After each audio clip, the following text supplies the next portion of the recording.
Hi you guys, welcome back to my Boldly Rise YouTube channel. Yes, today I am on the floor because I don't have a workshop or anything to use like that to do some of my DIY projects, so sometimes the hardwood floor has to do.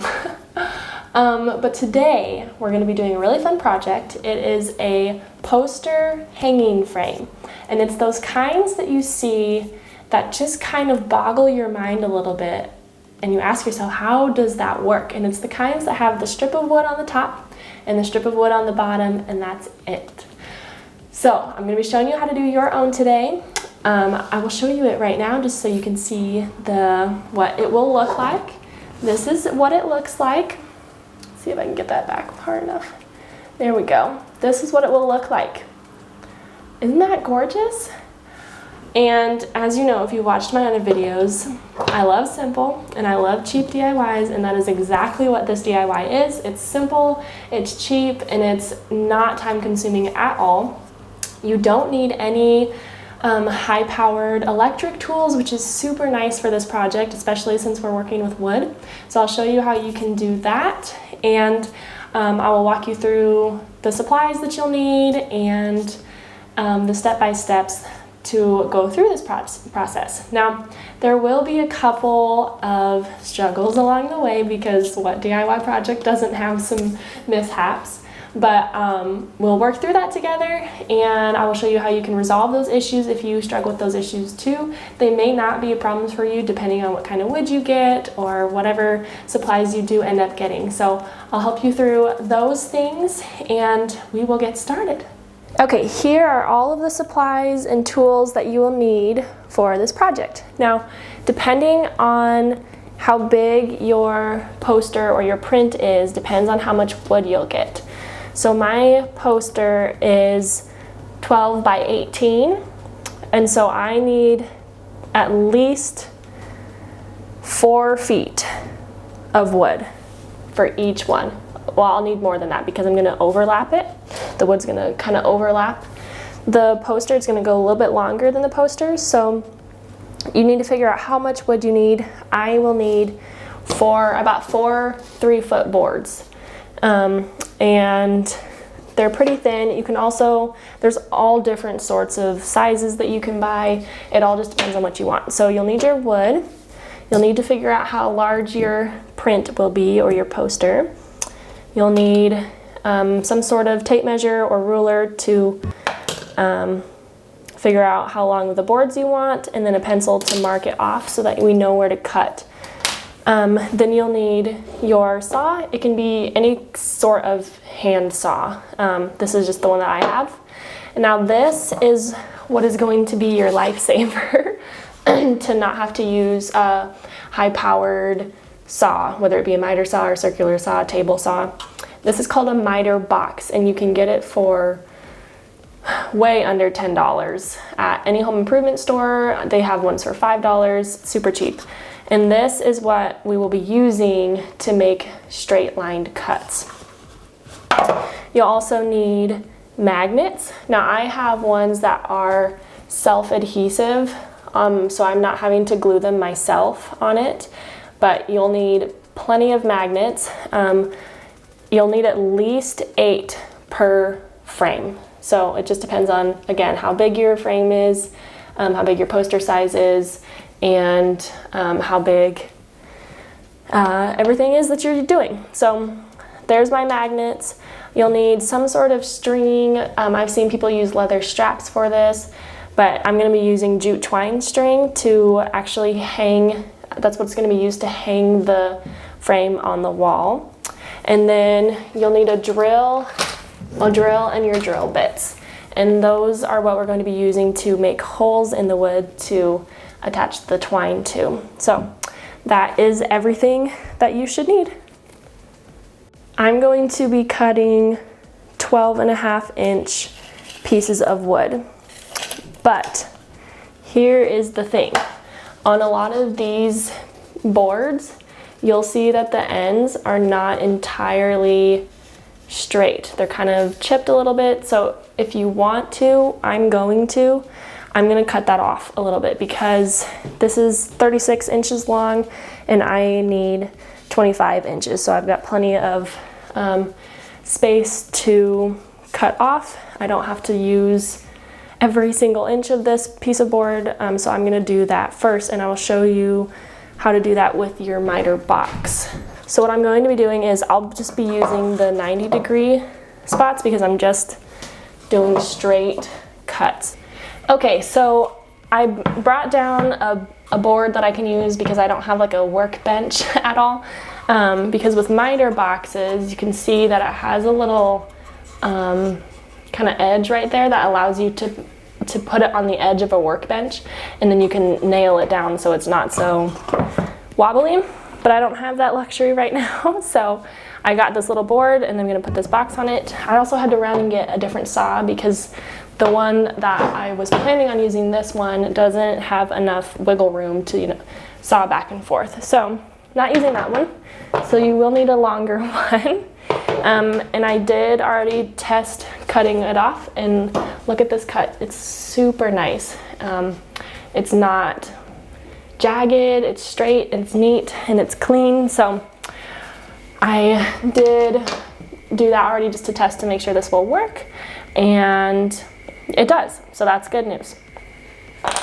So I am going to measure it out now, and then I will cut it, and I will kind of speed this process up a little bit, just because this is very basic and you don't need to watch it in real time.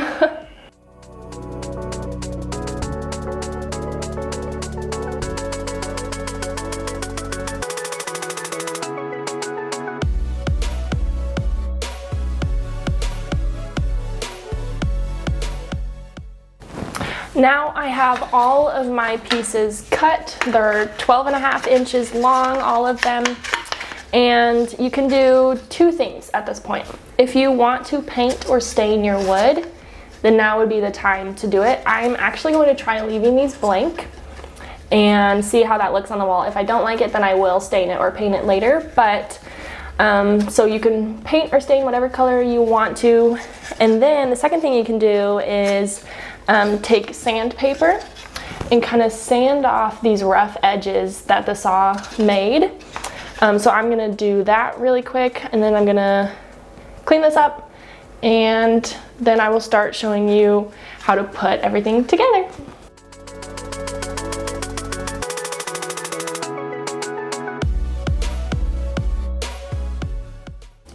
All right, now I'm gonna be drilling the holes in 2 of the boards. So I just wanted to show you here on my drawing, hopefully you can see that. The bigger circles are where I'm putting the magnets, but these 2 little circles right here are where I'm going to be drilling the holes. Now, this top one is the back side of the frame.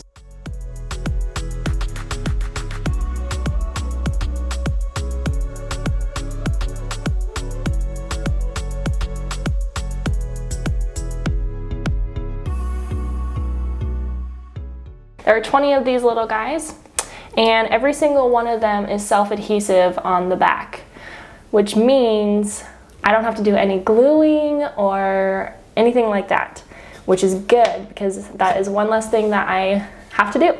So I'm going to be putting these in every 2 inches, well, not every 2 inches, but 2 inches from the edges on every single board, because we'll need both of the bottoms to connect to each other and both of the tops to connect to each other.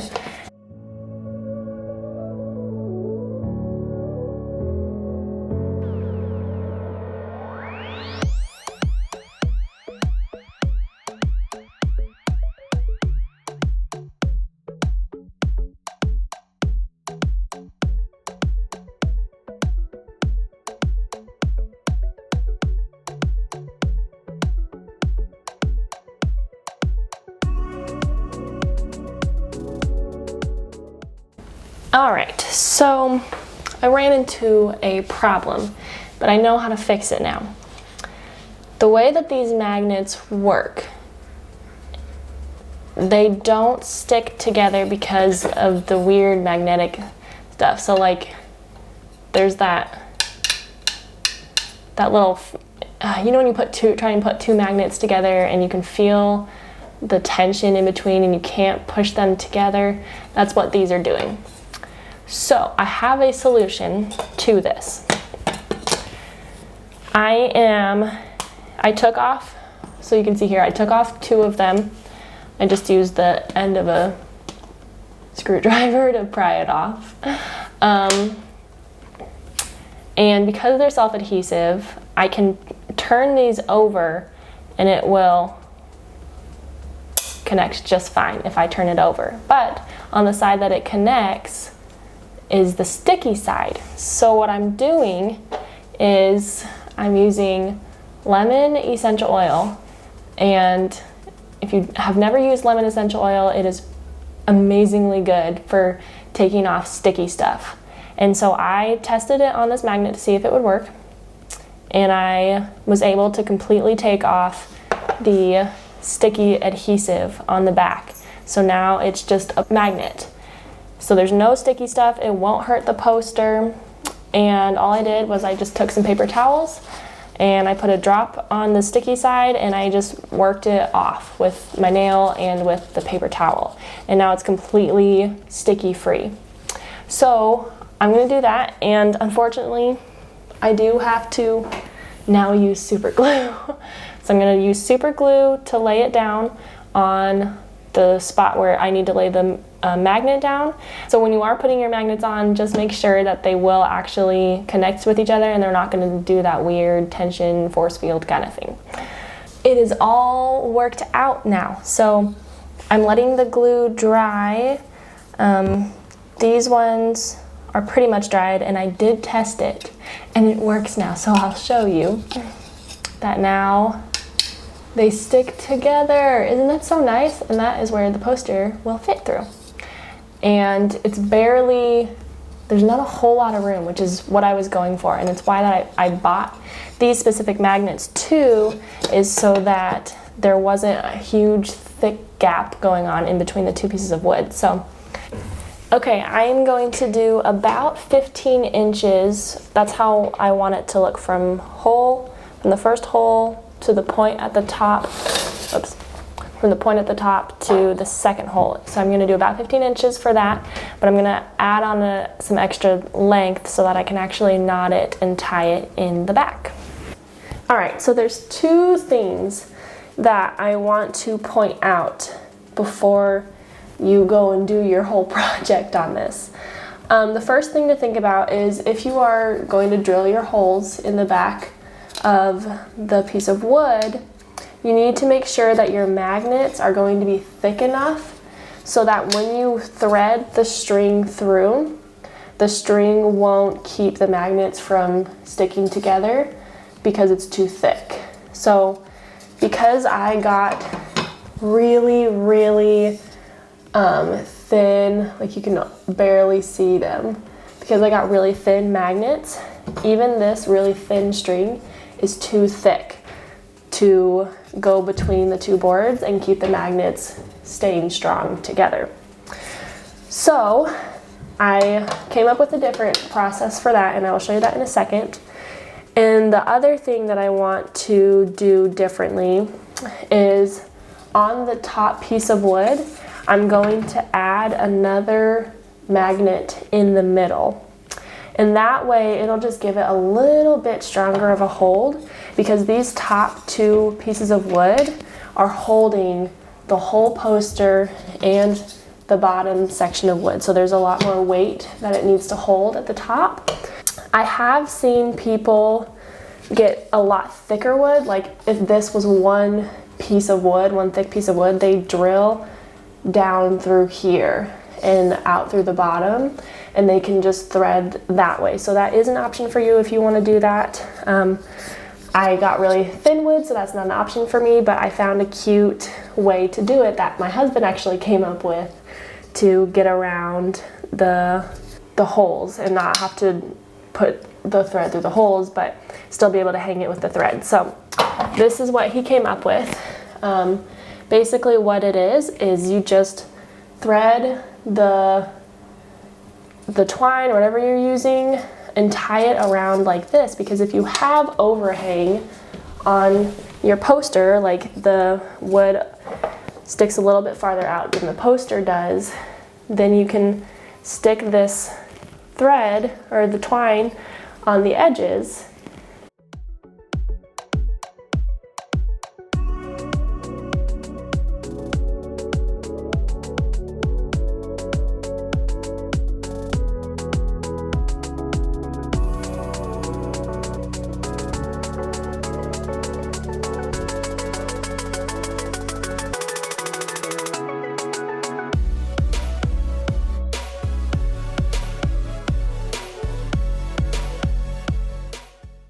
And here is the final product. I absolutely love this. It works really well. It's super easy to put together, and you can really easily change out the poster or print if you want to, which I have 4 different ones, so I will be changing them out. If you have any questions, then feel free to leave them in the comments below. And if you want to see the final picture of when they're all hung up on the wall, then follow me on my Instagram. The link will be in the description below so that you can click on that easily and see it when I get it up there. But this was a really easy project, very, very cheap, simple. We did run into a couple of issues, but they were easy to solve, and that is what I love about these DIYs. But I do hope that you enjoyed this project, and if you do your own poster hanging frame, then tag me in it on Instagram if you're on that. I would love to see how you do yours. But otherwise, if you haven't already subscribed to my YouTube channel so that you can stay updated with all the new DIYs that come out, really in-depth, step-by-step processes to do the DIYs that I have been doing. So I really hope you enjoyed this, and I hope you have a good day. Bye!